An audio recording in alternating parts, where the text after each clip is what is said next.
por que o dólar baixou? Bem, no momento que eu gravo esse vídeo, o dólar está cotado a R$ 5,80.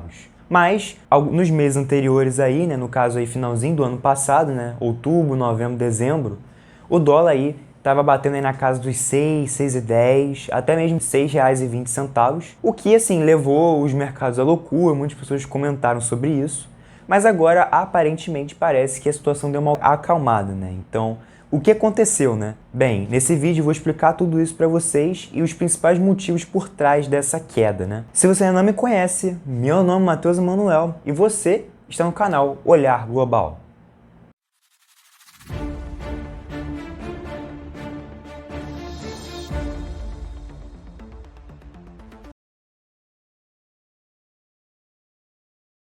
Sem enrolação, o primeiro motivo aqui que eu coloquei na minha lista seria justamente pelo fato da Selic ter aumentado, né? Então, recentemente aí houve aí a decisão do Copom de aumentar em 1 ponto percentual a taxa Selic, passando então de 12,25% para 13,25%, ok? Então, por que isso reduziria o dólar, né, Matheus? Pensa comigo. O Brasil, quando ele aumenta a taxa de juros, ele se torna mais atrativo para investidores internacionais. Então, por exemplo, uma pessoa que está, sei lá, lá na Índia, por exemplo, e vê que as taxas de juros do Brasil estão muito elevadas, mas que não tem risco do país quebrar e tudo mais, ele vai lá, tira dinheiro do seu bolso e investe em ativos aqui no Brasil. Então ele investe em, enfim, Tesouro Selic, IPCA, ou até mesmo em ações aqui da B3, né, da nossa Bolsa de Valores. E aí ele influencia e impacta a nossa economia, né? E aí, quando ele justamente investe nesses ativos, ele está injetando mais dinheiro para a nossa economia, o que, consequentemente, valoriza o real frente às outras moedas, ok? Então, esse aí poderia ser considerado um dos possíveis motivos para essa queda. Além disso, um segundo fator aqui é com relação ao Trump e a questão das tarifas, né, e pressões inflacionárias. Por que eu estou dizendo isso? Bem, para quem não acompanhou, né, o Trump agora, enfim, foi eleito e ele está querendo promover aí várias medidas de caráter protecionista. O que seria isso, né? Basicamente seriam medidas que tentam proteger o mercado interno, né, estadunidense, por isso protecionismo, como uma forma aí de tentar evitar, né, você importar produtos de outros países e tentar focar só na produção nacional, né? Então, essa que é a ideia por trás do protecionismo. E por que isso pode gerar, como eu falei, né, pressões inflacionárias? Justamente porque quando você depende do seu mercado interno, mas você não tem infraestrutura suficiente, ou então, por exemplo, a questão de indústrias, ou até mesmo para você, basicamente, né, suportar aí, né, toda a cadeia de suprimentos, ou seja, você realizar desde a colheita do trigo, por exemplo, até a confecção do pão, você precisa aí de vários processos, né, que envolvem tudo isso. E no caso aí, internacionalmente falando, cada país faz uma coisa, né? Então não é à toa que existe aí a divisão internacional do trabalho, que é uma espécie de especialização que cada país tem no comércio internacional. Então, por exemplo, o Brasil, ele é muito exportador, né? Ele é um país muito agroexportador, então ele é especializado aí na exportação de commodities, né? Então, por exemplo, aí questão da soja, até mesmo, né, saindo um pouco dessa área agrícola, né? Até mesmo carne, bovinos em geral. Então, é um país que está focado muito nessa questão. Já outros países, como por exemplo a Alemanha, estão focados muito na questão industrial. Então, eles têm uma produção muito forte, são muito bons na questão de indústrias, indústrias pesadas também, né? Então, essa seria uma comparação só para vocês entenderem como que funciona, né, a dinâmica do mundo, né? E aí, nesse sentido, né, os Estados Unidos, claro que é uma grande potência e tem vários recursos, não só agrícolas, mas também industriais, mas muitos analistas aí alegam que esse protecionismo e essa imposição de tarifas, por exemplo, ao México, ao Canadá, até mesmo aos BRICS, né, que ele está pensando aí, enfim, de impor essa taxa, seria aí uma forma de você proteger o local e também de gerar inflação no país, porque ele vai ter que basicamente gastar mais para poder fazer a mesma coisa com que ele conseguia com os outros países. Então, vamos supor aqui que os Estados Unidos ele tivesse que importar, sei lá, commodities do Brasil e peças lá da China, para poder fazer lá o seu produto, por exemplo. Com essa medida, né, com esse protecionismo, basicamente tudo seria feito dentro dos Estados Unidos, então seria mais oneroso, ficaria mais caro para os Estados Unidos produzir o mesmo produto, o que, claro, geraria aí, né, inflação e poderia aí desvalorizar a moeda americana, o que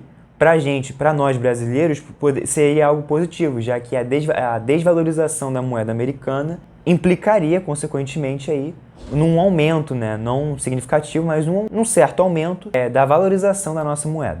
Além disso, um outro fator aí, né, que contribuiu para essa, digamos, valorização do real, né, também foi o fato de Trump ter dito aí que vai atrasar aí essas tarifas. Então, ele estava querendo impor aí tarifas de 25% para os países, 10%, enfim, para vários países, principalmente aí para o México, para o Canadá e para a China. Só que recentemente ele falou que não, vamos adiar, vamos deixar para mês que vem, entendeu? Então, o mercado que antes estava basicamente aí alarmado, né, estava ali em alerta quando o Trump disse isso, agora ficou mais calmo, né? Então, basicamente o mercado financeiro olhou e falou, não, beleza, né? Então não vai ser algo de imediato, não vai impactar agora diretamente. Então os ânimos acalmaram e isso, enfim, também pode aí, né, ter contribuído para a melhora do real. Um fato também bem interessante, que também tem muita correlação com o meu último vídeo que eu fiz, né, explicando por que o dólar tinha subido, né, nesse período aí, né, de outubro, novembro, dezembro, é com relação aí ao silêncio fiscal, né? Então,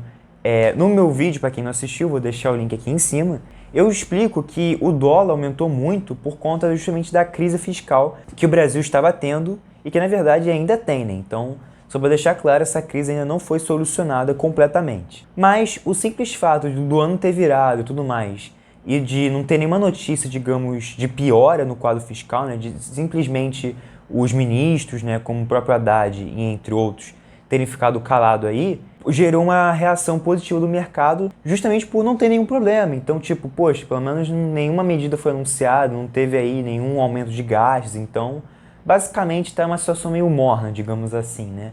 Quando a gente pensa aí no cenário fiscal. Então, isso, claro, também aí, segundo analistas, pode ter aí contribuído para a valorização do real. E aí, já entrando num outro ponto que tem a ver com isso, lembra que eu falei que o dólar aumentou muito justamente por conta aí do risco fiscal e da crise fiscal do país? Bem, isso não acabou e o fato dele ter aumentado tanto no passado, de ter passado aí para 6,20, 6 e pouco, até um pouco mais que isso, pode ser considerado aí, né, considerado por alguns analistas como um overshooting. O que seria overshooting? Seria basicamente uma reação desproporcional do mercado com relação aí ao dólar, né, ao real versus o dólar, né? Então, basicamente, o que eu quero dizer é, os analistas dizem que o dólar aumentou muito e aumentou de uma forma muito desproporcional, do tipo, cara, não era para ter aumentado e ter chegado aí, por exemplo, a 6,20, era para ter chegado aí, por exemplo, a 5,80, né, 5,90. Então, alguns analistas, alguns economistas dizem que isso foi algo exagerado. Então, o fato do dólar agora ter caído para 5,80 pode ser também um indicativo de que, na verdade, era só, digamos assim, uma reação de, entre aspas, pânico do mercado e que não, digamos, refletia, né, a realidade e o valor da moeda, né? Então, esse também é um outro motivo alegado aí por vários especialistas. E por fim, mas não menos importante, eu disse aí, né, que a taxa Selic basicamente foi alterada e no mesmo dia também foi alterada a taxa aí, né, de juros dos Estados Unidos, né? Então o Fed, que seria basicamente o banco central deles, né, ele disse que vai manter a taxa de juros no patamar aí, né, de 4,25% a 4,5%, ou seja, ele não aumentou nem diminuiu a taxa de juros, ele manteve nesse patamar.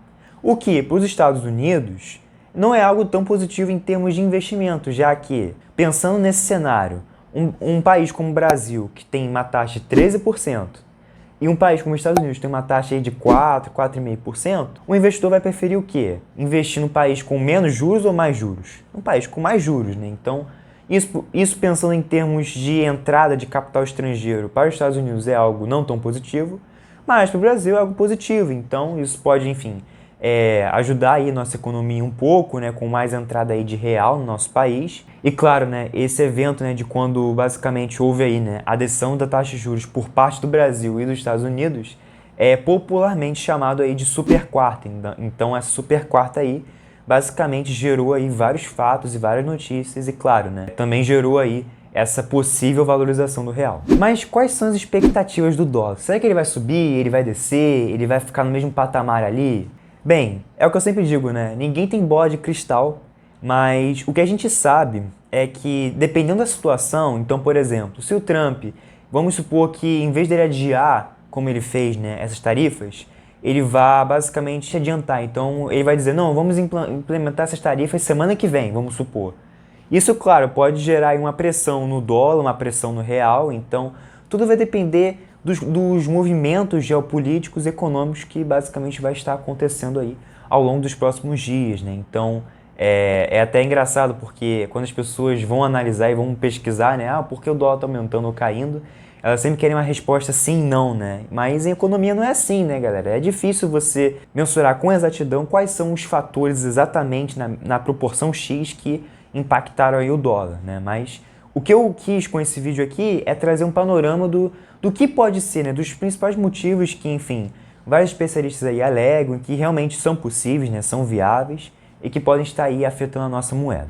Bem, no geral foi isso. Eu espero que vocês tenham gostado desse vídeo. Não se esqueça de se inscrever no canal e de ativar o sininho para não perder nenhum vídeo. E lembrando, se vocês quiserem mais algum vídeo desse tipo aqui, uma vibe mais econômica ou até mesmo algo relacionado aí à geopolítica, enfim, relações internacionais, é só vocês colocarem aqui nos comentários que eu posso tentar fazer um vídeo aqui para vocês, beleza?